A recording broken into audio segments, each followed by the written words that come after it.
Welcome into the Lantern Sports Roundtable. I'm your host, Reid Murray. Joining me is Owen Gawel and Sam Becker, and we're here to talk about a historic season in the history of Ohio State women's basketball. The season ended last night with a loss in the Elite Eight to Virginia Tech, the number 1 seed out of the Seattle region. But overall, a really impressive season from the Buckeyes. They began 19-0, best start in program history. They took down UConn in the Sweet 16. No team's done that since 2005. And then, of course, going to the Elite Eight. That's the first Elite Eight that the program has had since 1993, when the Buckeyes were the national runner-up and lost that national championship by 2 points. So overall, despite it ending a little bit earlier than some Buckeye fans would have hoped, a really impressive season. Sam, what are your biggest takeaways from this year in Ohio State women's basketball? Well, this is obviously just a great season for Ohio State women's basketball. You've got Cody McMahon winning Big Ten Freshman of the Year, a tremendous feat. One thing that really sticks out to me was J.C. Sheldon's game winner versus UNC, of course, because here's a player that battled through adversity a lot, struggled with injury, and then really struggled to find her groove following the injury.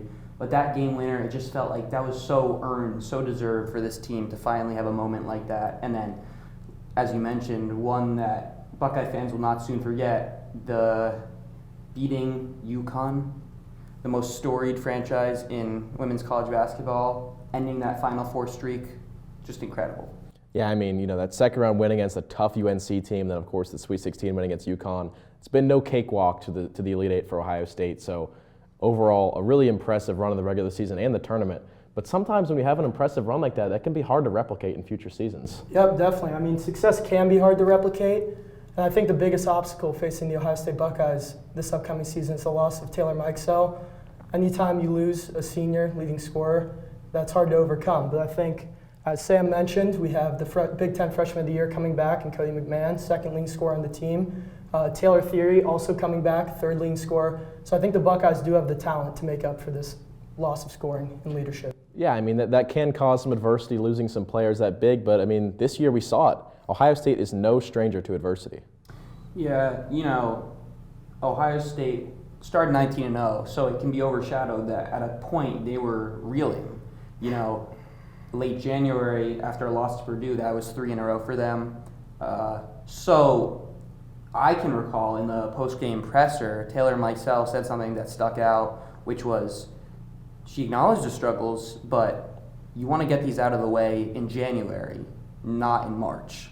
So after that point, the Buckeyes went 9-5 for the rest of the season with some momentum into the tournament, and obviously you see what happened. Absolutely, and they did come back, a few losses down the stretch late in the season, but a great run in the Big Ten tournament and another great run in March Madness. So overall, Ohio State, I think, came away pretty successfully this year. But looking forward to next year, I'm curious, Owen, as to what your prediction is for where Ohio State's going to end up when we're sitting here at the end of next season. Well, I'm extremely optimistic. I think the Buckeyes, if J.C. Sheldon can return, we're not certain, but that's a floor general and a senior point guard that's been in big games, big moments. I think she can lead this team, and with the loss of Mikesell, maybe even shoot more and put up a higher point production. I also think the team can learn from this past season, build on that momentum, and use it as a building block to maybe even make a Final Four run next year. If Madison Green can get healthy, she's been a huge piece, hurt the past couple seasons. I really like the outlook of this team for next year. Some great points. And now, Sam, I want to ask you the same question as to where you see this team ending up at the end of next year. Well, I'd love to also be an optimist like Owen, but I really want to point out the loss of Taylor Mikesell, potential draft pick in the WNBA. That's going to be a huge blow, and I just can't see the team potentially making a Final Four run, like you said, without such a key piece such as Mikesell. So I'm going to say I could see an Elite Eight run, but not much more than that.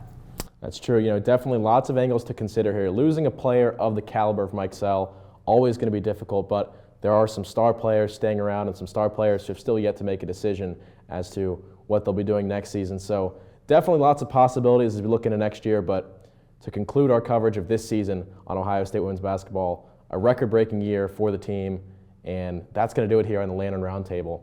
For Owen and Sam, I'm Reid Murray signing off.